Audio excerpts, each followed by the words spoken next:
Hi, welcome to the DRH Show, where I have wide-ranging conversations with fascinating people. We talk about all things psychology, mental health, and well-being. Today, I'm joined by an internationally recognized expert in the field of family counseling, Dr. Brian Canfield. Thanks for joining me. Now, let's move on to some exciting developments that you've led recently, Dr. Canfield. I understand that you're also the founder of IAPC, the International Association of Psychology and Counseling. So first, what is IAPC and what led you to establish it? Absolutely. Well, IAPC is the acronym for the International Association of Psychology and Counseling. And I would say that I've played a central role in the organization of this, but it's by no means something that I, founded on my own. This is a group of colleagues who came together.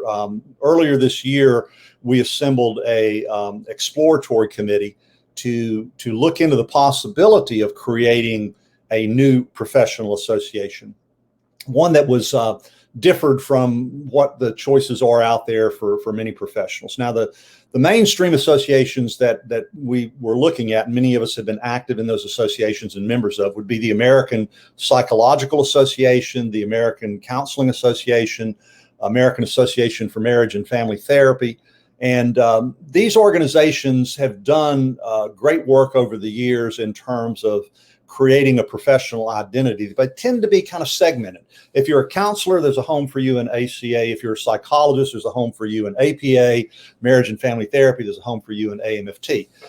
Many of us are licensed in more than one discipline. And we also recognize that there's tremendous crossover among disciplines, that they're not clear, separate, and distinct silos of practice, that they're probably 80% overlap in a lot of areas with that. Psychologists do marriage and family counseling. Marriage and family therapists do individual counseling. Professional counselors do testing. There's all kinds of overlap with that. So there were a couple of things that are really at the core of the creation of IAPC. One is that we wanted to create a truly international association. So we contacted colleagues. I've done a lot of international work over the years, spent quite a bit of time in Europe and Turkey, the Middle East, Asia. Most recently in China, did some workshops in Beijing on couples therapy. And so in knowing these colleagues in other countries, we knew that there was an interest in developing a global organization that would be culturally sensitive to each country and each community. So while problems of the human condition are universal, the way that we address those problems are specific to the culture in which they're occurring. So you're going to deal with relationship problems differently in Saudi Arabia or Malaysia, which are Muslim countries overwhelmingly, than you would say in the Netherlands, or you would in the UK, or you would in the US. And so that's true with a wider range. So what we wanted to do is to bring an organization into the forefront that would allow this exchange of ideas so that we can learn from each other. So the first, I guess, foothold of this foundation is that it is international, it's global in perspective. The second thing that I would mention is that it's interdisciplinary. We're not limited to just psychologists. We're not limited to just counselors. We invite anybody who's in a mental health profession, psychiatrists, psychologists, social workers, marriage and family therapists, substance abuse counselors, into the organization. And we respect the unique identities of those areas, but we also recognize that there's tremendous overlap with those areas. So the second foundation of IAPC is that it's interdisciplinary.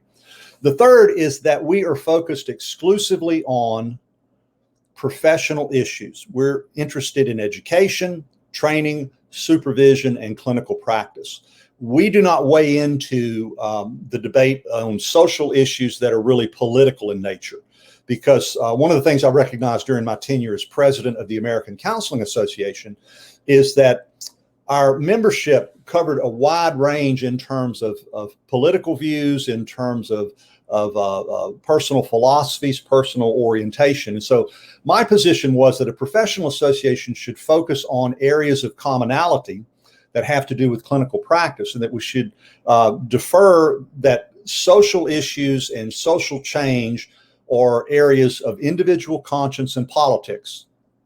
Now, having said that, I very much applaud, and I think it's laudable that people become involved in social issues to help advocate for and bring about a more fair and just society, provide equal footing, equal opportunities. But there are a lot of differences among people as to how we best go about doing that.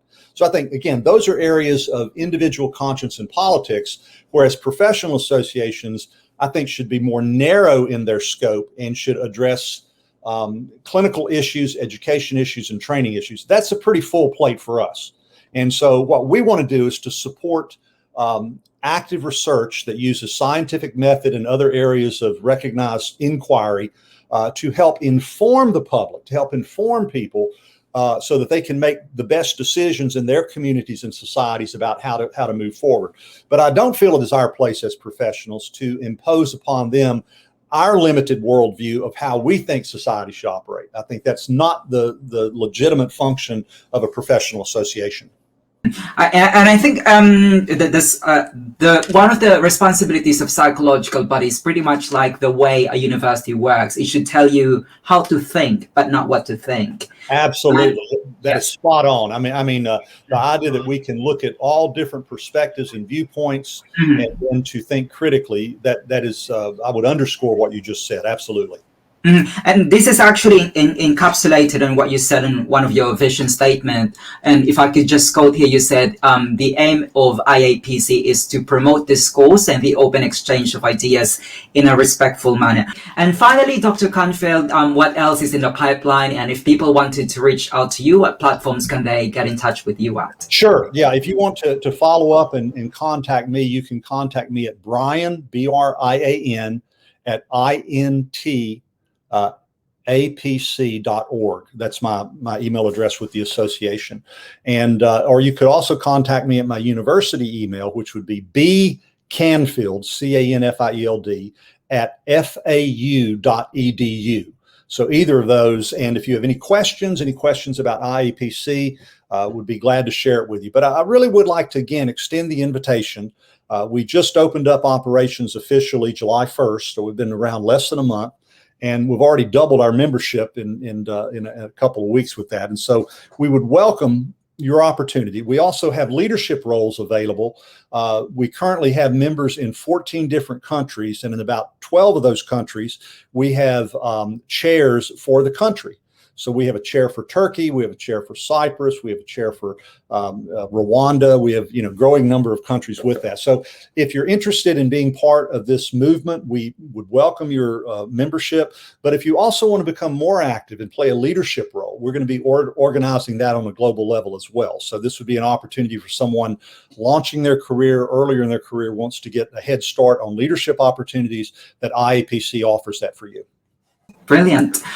Dr. Brian Canfield, it's a pleasure having you here on the DRH show, but unfortunately our time is up. I look forward to hearing more about your work and also about the development of IAPC. Thank you. I appreciate the gracious invitation. This has been delightful, and I look forward, hopefully, to talking with you again in the future.